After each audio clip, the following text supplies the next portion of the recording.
to Westchester Jewish Community Services. As a leading agency in providing a comprehensive spectrum of human services, we have been helping people since 1943. We serve all people in Westchester County, regardless of age, income, or ethnicity. We provide a wide variety of essential and dynamic services that make a difference in people's lives. Children, teens, adults, and senior citizens are served by our network of programs located throughout the county. When people come to us for assistance, they become part of the WJCS family. Our highly trained and skilled staff focus on you and your family and are committed to becoming your partner in finding solutions. For more than half a century, we have been connecting people to services that help them overcome mental, physical, or emotional challenges. WJCS is here in your community when you need us.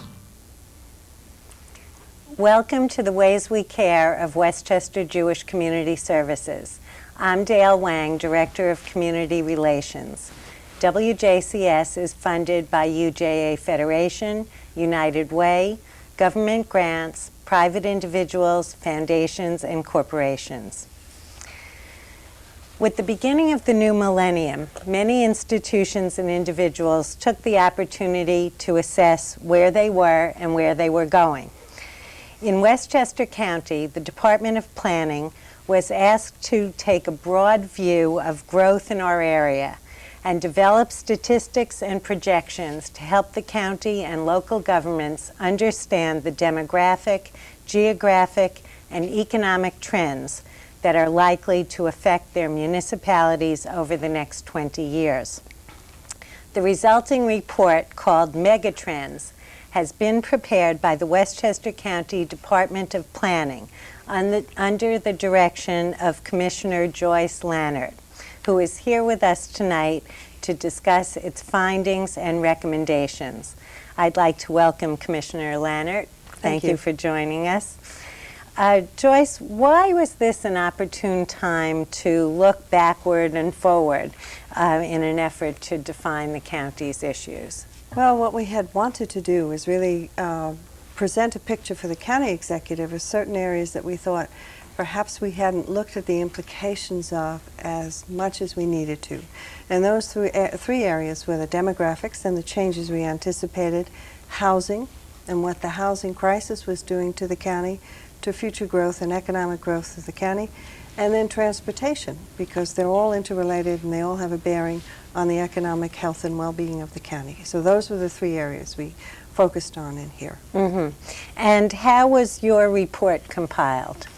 We basically pulled together as many of the statistics existing, and then we got a hold of projections with regard to population. We had the 1990 census, so we're waiting to update it with the 2000.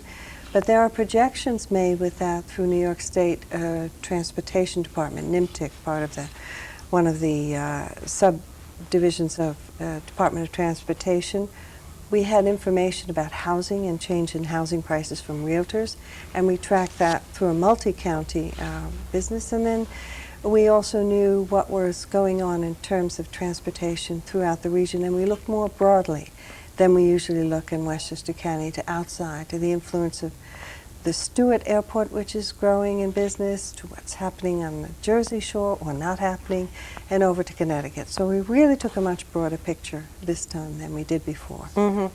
But without the most recent census statistics, you actually have projections based on the last 10 years, or how? Yes, mm-hmm. That's the formula they do. But we see we're off, because we projected a 6% growth in the next 20 years. And this census has showed us that we've already grown that 6% since 1990 and 2000.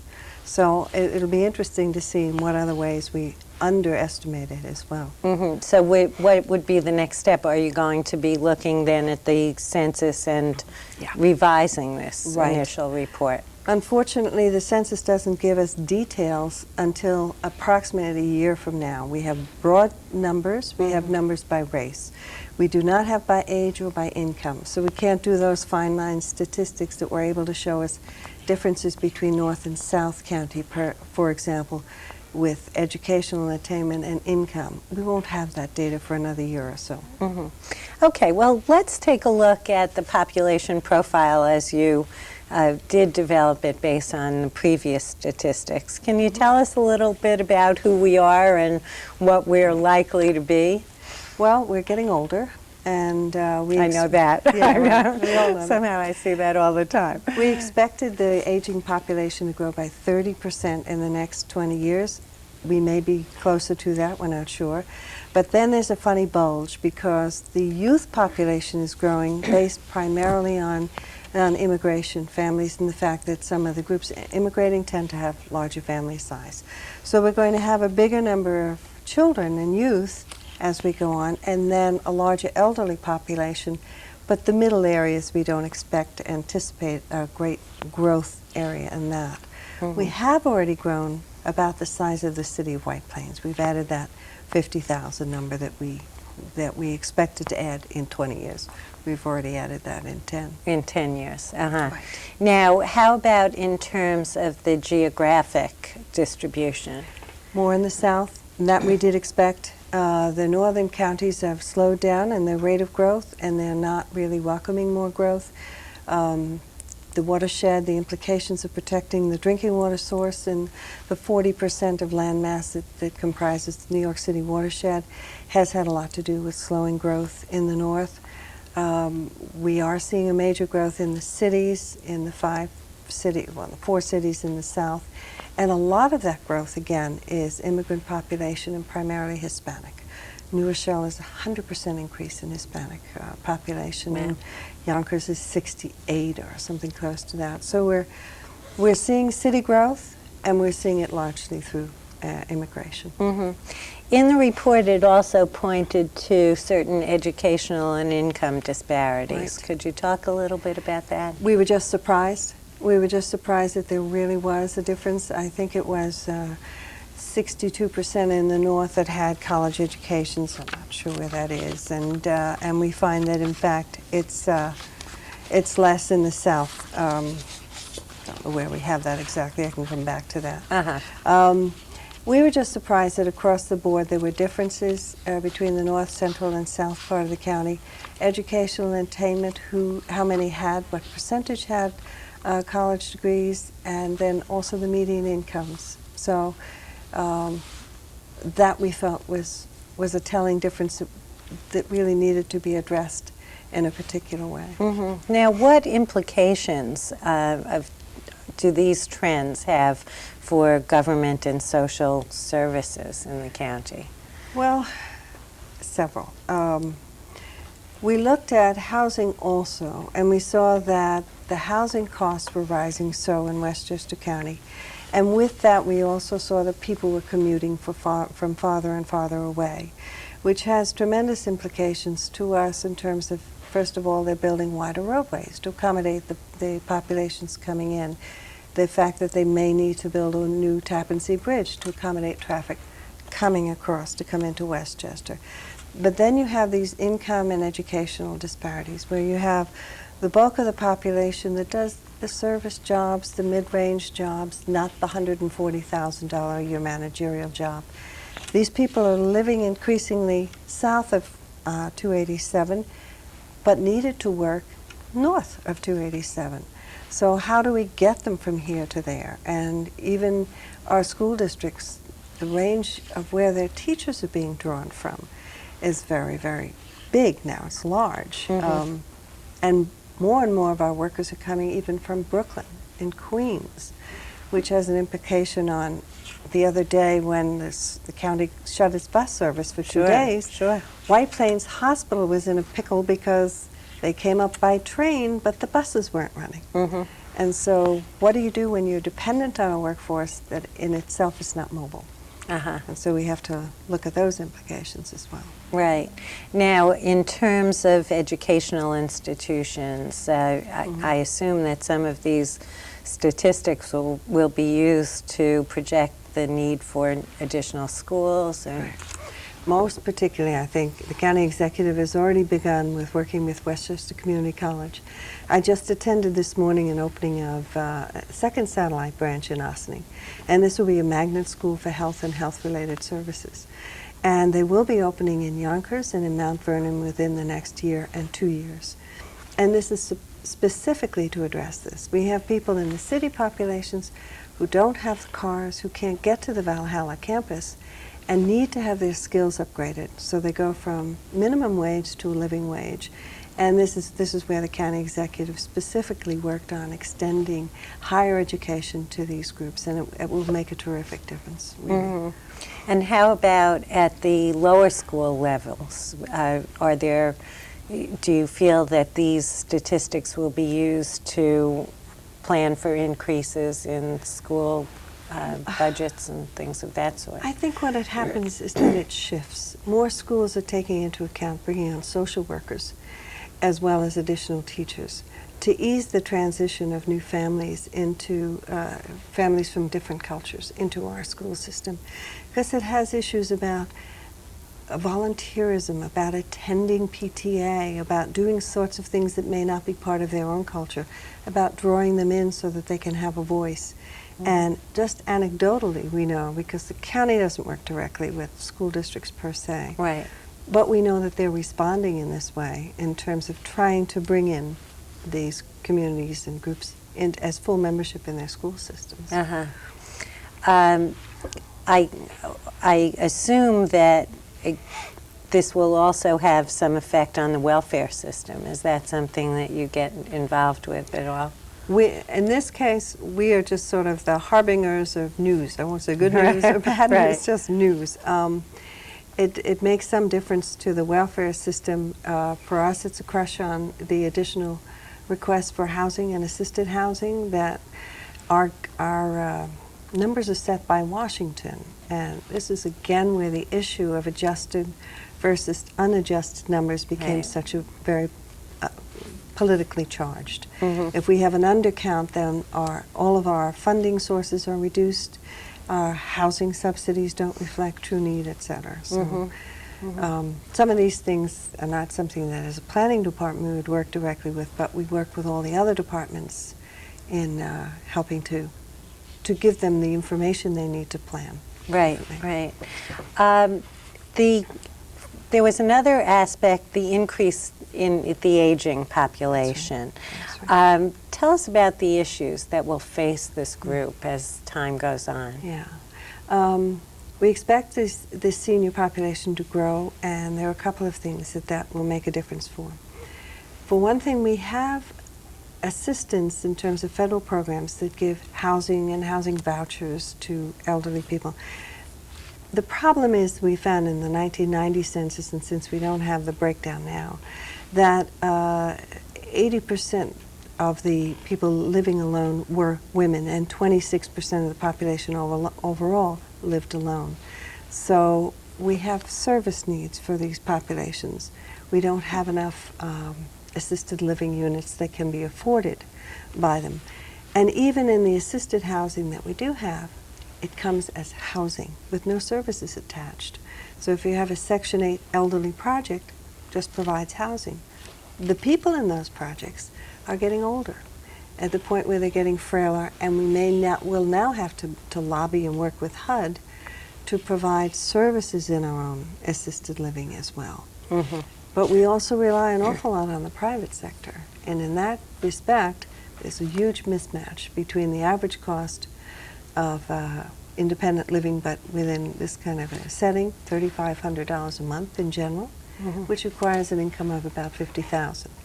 And a lot of our citizens just don't have that, only about a quarter have. So we're really going to be facing a crunch then in terms of a housing shortage for seniors. Right, and I know that our agency had been looking into moderate-priced assisted living, and that it's almost impossible given the cost of the real estate and housing Yes. today. So this is something that will require certainly a larger mm-hmm. project to help work it out. That's right. Have you been making recommendations regarding this to other departments? Is your report being used to recommend services? Well, the county executive had all the commissioners come in. After we presented to him, he had all the commissioners come in and see the Megatrends presentation. what he has also done in the meantime is create actually a department of the aging, which it's not called, it's for senior services and policy, I think it's called. So he's elevated what had been just a The office. the office of now as a full department with moving May Carpenter up to commissioner. So he's putting more attention on how to draw that together. And they work with the section of my office called, which does the housing and community development part. And we work very well together, that and social services, in terms of what are the implications of the numbers and what should they be doing and where are the pockets and where do we really need to provide services.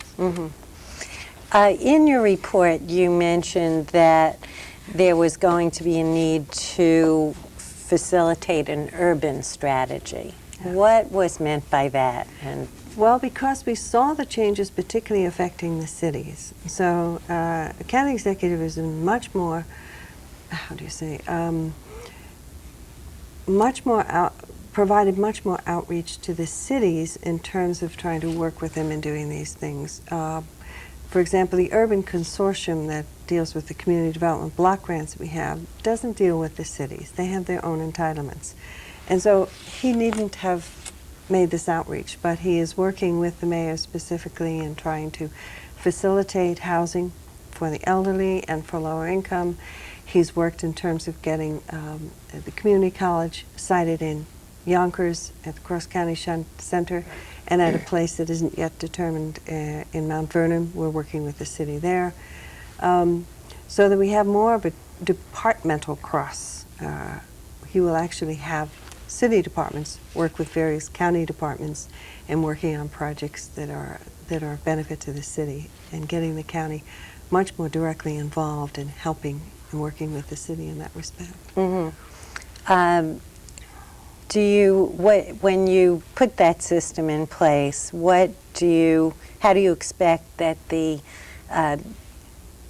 that there will be a benefit to the issues of the aging and the workforce and things like that? How do you see it actually playing itself out? Right. Probably more in terms of better coordination. Some of the cities are cash-strapped. They're older centers, their infrastructure is failing.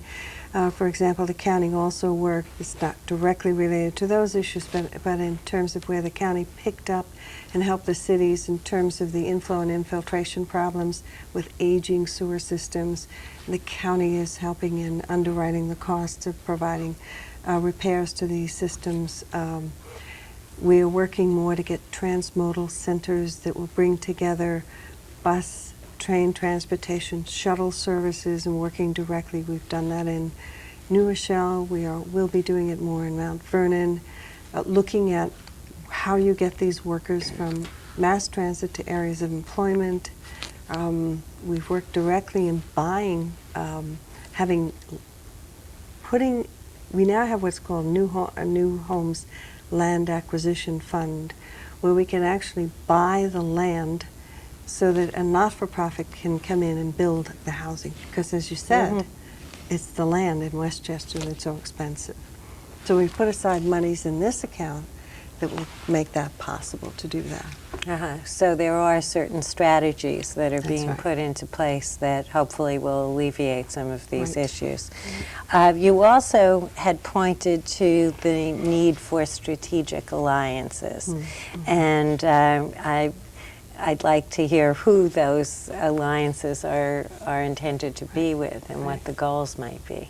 Well, in some cases, a large number of them, for example, are with the environmental community that work with us so that we can get some of the improvements and the maintenance of our environmental quality in place. And other areas more on the social service side, we're working now with United Way in terms of the housing. We have worked with the League of Women Voters as well, and they prepared with us a video on housing, but now United Way is coming in a much bigger effort so that they can outreach to corporations and bring them in on the need for affordable homes. Andy himself is working much more directly with the business community on projects such as trying to bring in,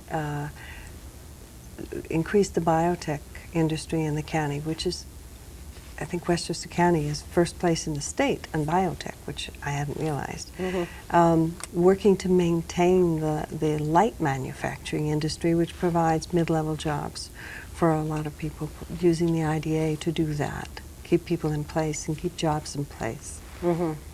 So, in a sense, this is trying to create coalitions so that we can keep the jobs here, keep the people here. Absolutely. But again, that will probably require some retraining, some moving around of population too. Right. I know we have an issue with our home health services that we have needs in Upper Westchester, but the transportation is very difficult for aides to go serve clients in that area. That's so we're hoping that some of these alliances and some of these strategies will improve that. Right.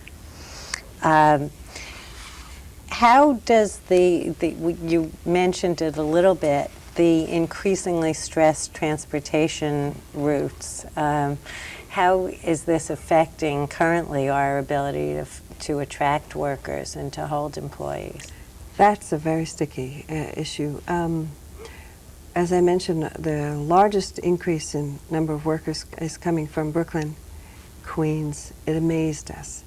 What it tells us as a county is that where we didn't think we had an interest in whether or not Long Island Railroad has access to Grand Central Station, not our business, or whether the Metro-North Railway can come straight down into Penn Station, we didn't think we're finding that we're all interconnected. Even the 2nd Avenue subway, that can facilitate workers coming up from these areas and make the connections with the Harlem and the Danbury and the Hudson lines at 125th Street. So we're finding that we're getting much more involved in these so-called outside projects. Beyond that, when we talk about if we get them to a railway place, which is what you mentioned about getting your service workers, we need the next connector, and that's very expensive. The shuttle buses, the other ways to get people from the transportation centers. And partly we're stuck because so far these transportation shuttle services has been funded on a 3-year pilot basis. And what do you do when the pilot money runs out? Right. That's a negotiation, again, we have to have with the federal agencies to make sure that these can be undertaken. Europe spends much more money on public transportation. They just accept that it's better to do that and not have the air degradation that comes from everybody commuting by car. And we haven't bought into that yet, but we may have to. Right, right. Well, Right. certainly on our roads, we Exactly. certainly don't think people have bought into this. Right. If we could just start summing up, how do you see the projections and recommendations from your report being implemented by other parts of the county?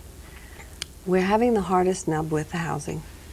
That is basically market housing. They're responding to the fact that there's a lot of money and people want bigger houses and are building the starter castles and the McMansions and so on. And the market is not responding to a vast demand at the lower end. And that's partly related also to the cost of land. So that has been the hardest nut to crack in that respect. We have this fund that we can help buy land. It's not going to be enough. What we're hoping to do now is to encourage growth through IDA, through whatever incentives we can offer to more growth where the infrastructure exists, so that we probably would have expansion within city structures. Then we have to work on the transportation. Right. But the housing has been the hardest one to deal with in that respect. We feel we're attacking the other ones, the education particularly, the job growth through retraining and directly inducing businesses to locate here. The Office of Economic Development is doing that much more aggressively under county executive. We're having a hard time with the housing. Yeah. Okay. And we just have a couple more minutes, but what implications do you see for human service organizations like WJCS in terms of these kinds of projections? Well, I think you mentioned it yourself. There is this increasingly elderly population that if the question is, since they don't have alternatives in terms of housing, how do you bring the care home to them? How do you facilitate getting the care workers directly to their homes? And then the whole other issue, if we're not talking about the elderly, is just how do you bring in these vast numbers of new immigrants to the country? We don't have the settlement houses anymore, where somebody took them in and basically told them this is America and this is how it works. And we have vast cultural differences, not only linguistic. And we're going to have to, I mean, for a service agency, some way of outreaching to populations to sort of give them the lay of the land and how to start integrating into the American system would be very helpful, and pointing them to what services are available to them.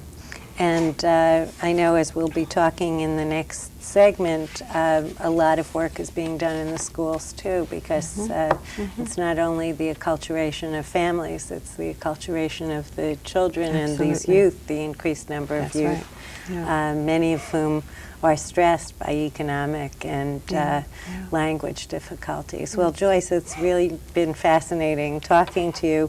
What do you see the next step being with the Megatrends report? Well, the first thing we want to do is to check where we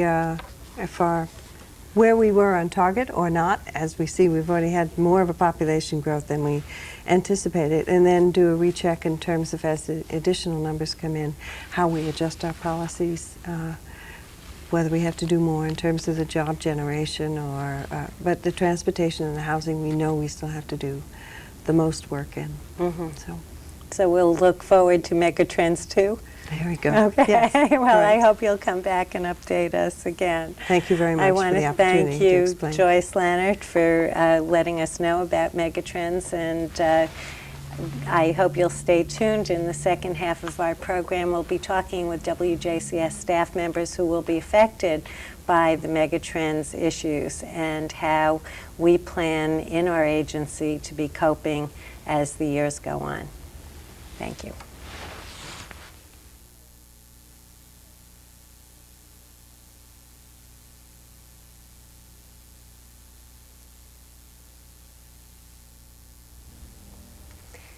Welcome back to the Ways We Care of Westchester Jewish Community Services.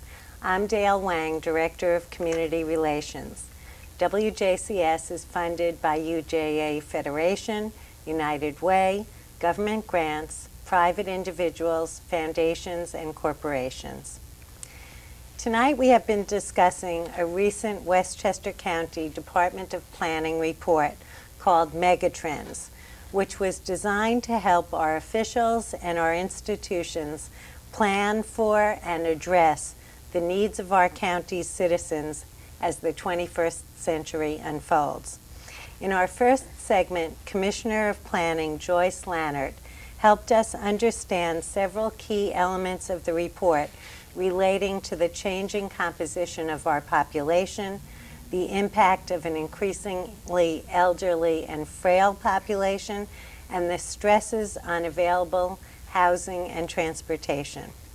We also heard about some of the recommendations that might help the county better serve its constituents and how social service organizations and government agencies may work together to develop solutions. In this half, we will talk with 3 members of the WJCS staff whose services will likely be most affected by the demographic and economic realities that Commissioner Lannert's report suggests. I'd like to welcome Linda Breton, who is Assistant Executive Director in charge of our mental health services. Welcome, Linda. Thanks, Dale. Dr. Jeff Apotheker, who is our Director of Geriatric Services. Welcome, Jeff. Thank you. And Robin Trotter, who is Director of Human Resources. Welcome, Robin. Nice to be here. Linda, before we start talking about what we may change, maybe you could just give us an overview of what the mental health services are that WJCS offers. Okay, I'm going to give you the thumbnail sketch because we could go on for a long time Right. about that. We really offer a wide array of both clinic-based and community-based services for people of all ages who either live or work in Westchester County. So that could include a very traditional kind of outpatient mental health clinic where you would get counseling services, psychology services, whole array of things, to school-based mental health services for kids, after-school programs, in-home parenting skills development programs, as well as services for the elderly population, which Jeff's going to talk more about later, I think. So it's a full menu of services, really. Right. Well, Joyce was talking about the likelihood that we will have a more diverse, more elderly, more immigrant population. And I think we've already been seeing that. Obviously, she was saying that some of the statistics are 10 years old. How have our programs already been adapting to adjust to these changing realities? Well, in a variety of ways, and I think I agree with you. We really have seen the changes, particularly over the last, say, 5 years, with an increasing number of families from other places utilizing our services. And I think what that's meant is, first of all, recruiting different staff. People who speak Spanish, for example, and we have now in a number of our programs bilingual staff, and a couple of our clinics located in the southern part of the county, and Commissioner Lannert talked about much of the density of immigration population being in the southern part. We have bilingual psychiatrists in some of our clinics, so that's certainly one of the first ways. We've also done a lot to train staff who are not bilingual or bicultural to really be more aware of differences and how we need to perhaps approach what we do in different ways. So those are some of the strategies that we've already started to put in place. Now, obviously, there are also some issues because we have more youth in those particular communities as well. What impact has that had for our services? Well, for one, we've developed a lot more youth-serving programs and in a variety of settings. So that what it's meant is that we've put services into the schools. We have services in Yonkers Elementary School, in the Yonkers Alternative High School, in a school in Mount Vernon, 2 schools in Mount Vernon, after-school programming, which was really a new area for us, actually, to get into doing after-school programming. But after-school programming that was holistic in its outlook. And actually, I would say that about all of our youth-serving programs, that increasingly we've taken a much broader look and broader approach to what we do, so that we're looking at the youngsters, their families, the community in which they live, and thinking about what we have to do to make an impact on the things that affect their lives. So this is not, certainly it's non-traditional in terms of clinical mental health services. Absolutely. And there's been a big shift in delivering services in that way, I would imagine. Well, I mean, one of the programs, one of the continually growing programs that we have, which is very non-traditional at Family Matters, is a mobile clinical and case management program where we have staff who are meeting with children and their families in their homes, at McDonald's, in the school, wherever they need to go to connect with these families and with the youngsters to begin the process of working on the issues that families identify as being important to them. That's another shift, I think, that we increasingly view the way we work as a real partnership with families. And if we're working with families who are coming from other places, we need to, again, understand what's important to them, what do they value, and start there as a way of making a relationship and starting the helping process. Okay. There were a couple of other terms that we had discussed when we spoke together. You had talked about integrated service planning. And when she was talking about strategic alliances, I was thinking along those lines. Could you talk about how that plays out in mental health? Sure, area? because that really is a county initiative, and actually when she talks about, you know, when Commissioner talked about strategic alliances and really needing to have a lot of people at the table to be able to address the issues that have been identified in megatrends and other issues we've identified. So the Integrated Services Planning Initiative means that a community-based group, and I'll give you an example. Say in New Rochelle, we have services, several different kinds of services in New Rochelle, and we participate in something called the Village Team, which is a grassroots, community-based collaboration of organizations, mental health providers, the schools, the local hospital, churches, libraries, you name it. Anything that is offering something to families in New Rochelle sits at that table, and we think about how to put our resources together to make the most effective use of them, and to not duplicate services, to identify gaps and go after resources to fill those gaps. That's what integrated services planning is about. And it's being done at every level in the county. It's being done at the county level, all the way down to the grassroots community level. So it seems like a much more streamlined and more effective, hopefully, way. Hopefully. Hopefully. Okay. I'd like to shift away from the children and youth and families to one of the issues she had spoken about, which I think is certainly going to have a great impact upon us, and that's the increasing aging population.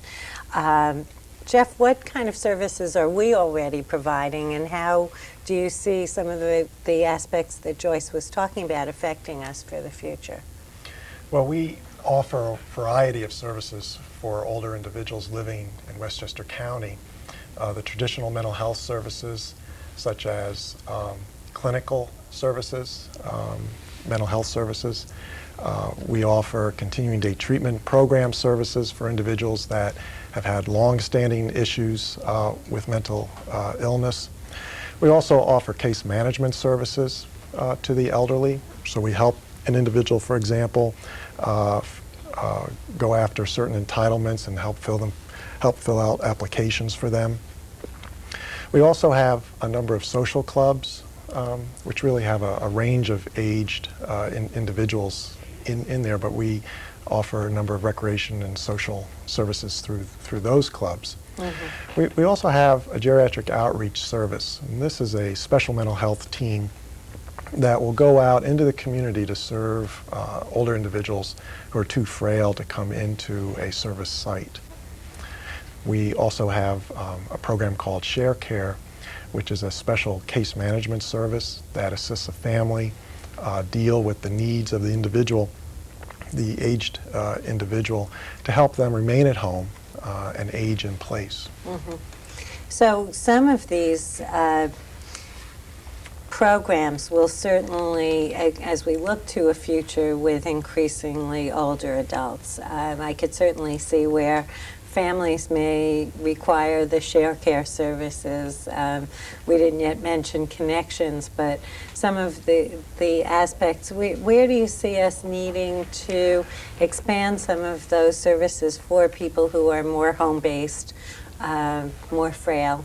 Well, I think Linda touched on the two areas. One is that we need to hire clinicians and service providers with more diverse background in order to serve the populations that we have in the county, and as well as more services. The proportion of older individuals in Westchester County is exceeding the national increases, and there's just more individuals to serve who are older. And it's going to be critical to, one, have the number of individuals, service providers available, as well as with the right backgrounds to do that. Maybe you could talk a little bit about the Connections program, because I think something like Connections is almost a prototype for the future of how we might serve people, given less, maybe limited resources, but more people out in the community. Absolutely. There's, I mean, with the older population, there's oftentimes more chronic illness, physical illness, and adjustment issues. And so not only Connections, but also talk a little bit about Self-Help Clearinghouse, which actually helps train leaders to initiate support groups in the county. But definitely those services are going to be even more critical for individuals that are remaining in the community and if there's transportation problems in terms of trying to get services up to the northern part of the county, having a program like Connections, which is essentially a telephonic support group, a conference call among 6 or 8 individuals sharing common needs, is going to be a very effective way to deliver support services. Mm-hmm. And I could almost imagine that we may move to do that by computer as well in the future, if we can do computer conferencing, things of that sort. That's right. We also, I guess, our home health services, too, are an area where this may certainly be an expanded need. How do you see this playing out in terms of the future? You know, again, I think there's a real upside to the immigration trend that Commissioner Leonard described, because oftentimes folks that are immigrating usually start off in service type jobs such as home health care. There's going to be a tremendous need for home health care. I think just recently in the news, talking about just nursing homes having a very difficult time not only getting staff, but getting the funding to get the appropriate care ratios established. So I think, you know, recruiting individuals is going to be a challenge, but needs to be done. And again, recruiting individuals that have the backgrounds of the folks that you're servicing is going to be a task also. It's going to be a challenge. Mm-hmm. So we can anticipate that there'll be a need to expand home health services, but a lot will be dependent upon where we can find workers. Yeah, there's a big bubble there. I mean, it's just not the baby boomers aging, but it's also the longevity factor as well, which is you know, compounding the bulge there. We're kind of an elder drive here in terms of the numbers. Right, right. Well, and that's not the only area in which we're having difficulty attracting employees. Maybe we can shift a little. We had talked with Joyce about housing and transportation, but obviously one of the major impacts of lack of affordable housing in our county and the difficulty of transportation is our ability to get workers here. And Robin, maybe as our human resources expert, you could address what has been happening in the social service areas in terms of the ability to bring people in. Well, primarily it seems that the pool is dried. I don't want to say completely dried up, but it is much smaller than it used to be, particularly in terms of the clinicians. There is such a great need out in the community, and there are just not enough trained people to meet the needs of the community. We have taken efforts internally through new recruiting techniques, new to the agency. Just within the past year, we did a job fair for the first time. Now, I know it's not new to a lot of other businesses, but it was new to WJCS. And we had some good response to that, so we are now pursuing other job fairs at different colleges. We are building relationships with a lot of different colleges who have social work programs so that we can let them know of what openings we have. We have more and more internships that we're exploring. And I am personally a great fan of growing our own. If we can't find it out there, let's grow our own.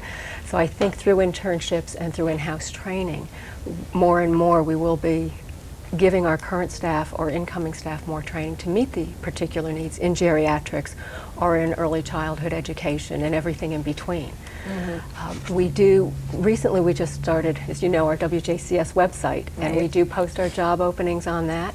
We're doing some internet recruiting as well, which has been, we've received a tremendous response to it. Really? Oh, that's yeah, great. it's worked out very, very well, which is exciting. Again, it's a new avenue for us. So these are some of the new things we're trying. Traditional advertising isn't working, so we have to look at what alternatives there are. Right.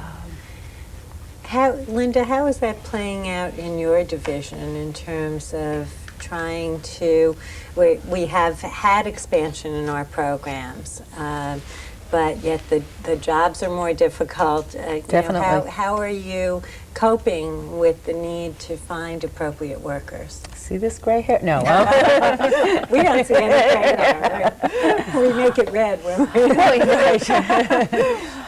we... I think we look, just as we do with families or youngsters, we look at the whole picture. It's not just the narrow job, but we look at what our staff needs from us and by way of support, a certain kind of environment within WJCS that helps to sustain them. We have a wonderful resource in our Educational Institute, which provides ongoing in-service training for all kinds of staff at different levels. And I think in this day and age, that's quite rare for an agency like ours to have that kind of in-house resource. People can even get continuing education credits as part of the requirement to keep their professional credentials up. So that's one thing that we're able to offer staff, which is a support and which attracts them to an organization like ours, so that if they have 4 job choices, WJCS has value added in that way. And also, I think organizationally, we try to do things to invite input from staff, again, at every level of the agency. And we have staff who are wonderful, smart people who have great ideas for how to not only make their own jobs better, but how to make the organization better. And I think that's important to helping people stay with us for a long period of time. I don't think we have a problem with retention as much as we give in today's market. There's also increased competition out in the market for the same entry-level people, certainly in service workers. Are you finding that in your area? Are you finding that, Robin? Well, there's a great need for specialists in geriatric services, and I think one way that the agency will be responding in the future, not only through our Educational Institute, but also through all the field placements and internships that we offer students, that we'll try to construct certain experiences for them so that they will come out with a stronger background, say for example in geriatric services. And I think that's one direction that we'll move into. Okay. Robin, can you give us a little idea of what the range of jobs are that people might find at WJCS? It's kind of wide open. Okay. Certainly we have entry-level positions in terms of secretarial positions, all the way up to psychiatrists, psychologists, social workers, nursing staff, direct care providers for our community residential programs. So we carry openings currently, everything from clerical support staff, office administrative staff, to licensed clinicians. I have to agree with you, certainly, when you say that retention is not the problem. I think once people get into WJCS, they say, wow, what a great place to work and live. And it is. We work very hard to maintain a very strong family value atmosphere in the agency. And what we need to do when we recruit is to sell that idea and make people realize that there's a great deal of importance and pride in working for an organization that allows you to express your creativity and allows you to share in the ideas and programs that come out of an agency such as ours. A lot of companies don't allow that, and we're fortunate that we try to tap into those resources, and we've been successful with it. Yeah, well, certainly it's obvious we have people who have stayed with us for 25, 30 years. So obviously we're doing something right in terms of that. I think maybe in addition to the general range, people may not be aware that we also have opportunities for early childhood specialists, learning specialists. Maybe you could elaborate on some of the specialties that are not necessarily social service. You're absolutely right, because we do serve people actually from birth on up through all of the life cycle changes. We do need people who can provide those services. We recently have opened a family center, a daycare center down in Yonkers to serve the population there. So we need the caregivers. We need people who can help the infants, watch over them, help guide them as they grow and develop. We have actually, just a little segue, we have a program in Yonkers that's associated with our daycare center that takes mothers who are on public assistance and gives them training so that they can get their GEDs, and then we also provide training to help them get jobs. We have a job coach in that program that will go find them jobs and give them the skills they need to maintain that job. So not only do we have positions available for people in early childhood education or in tutoring kinds of positions, but we're helping the population, perhaps the more unskilled people of the county, develop skills so they can become productive citizens, which is what they want to do. I mentioned tutors. We do have a learning center that provides different kinds of tutoring needs, or fulfills the tutoring needs to a wide population across the county. And certainly we are looking for tutors who know how to work with children, can help identify and assess what their particular needs are, and are able to meet those needs and give them, as well as their parents, the support and the guidance they need. So really, if anyone has any kinds of skills, they could probably find some opportunity to work with. Absolutely, and even those who don't think they have a skill, perhaps they just have a desire or a compassion. We've mentioned the home health services and the geriatric individuals. We have home health needs all the time, and we have an excellent training program for home health aides where it doesn't cost an individual anything other than some time to come in and be trained on all of the skills that they need to take care of somebody in their home, on bathing and cooking and dressing and how to address people, how to talk with them, how to care for them. It's roughly a 70-hour program, and they receive a certificate at the end of that where they can get a job, hopefully with us. But they're not tied to that, but that's obviously our goal. But again, it's taking a population that may not have skills, giving them the training they need so that they can go out and earn their own living and help meet the needs of other people in the county. Right. Okay. Well, how would you prefer people to get in touch with you if they are interested in some of the opportunities? Well, if I had my own operator, I'd say call me. But we do have our website, WJCS.com, where people can access that to see what job openings we currently have. My email is on that. You can email me at rtrotter@WJCS.com. I'll even let you fax me. My fax number is 421-9066. I believe so. Okay. Or you can call our headquarters at 761-0600, and I'm sure anybody in Human Resources will be happy to help you. Okay. All right. Well, we have one more minute. Are there any other aspects that you feel are very important in terms of the megatrends and how we will be responding to that? I guess what I would say is that we need to, and it's kind of restating something, we need to keep our vision broad. We need to be aware of the forces that impact us so that we can constantly be responding both to the changes in the environment for recruiting purposes, but also to the changes in the needs of the people who live in our community. And I think WJCS has a long and proud history of doing that, and we're going to continue to do that. So megatrends is important information for us. Okay. And we will look forward to making those changes, and hopefully people will be watching this program and will be calling to say that they are going to help us to fulfill those needs. Thank you, Linda Breton, Jeff Apotheker, Robin Trotter. Thank you. And thank you to our audience. If you have any interest in speaking with any of the participants tonight, our telephone number at WJCS is 761-0600.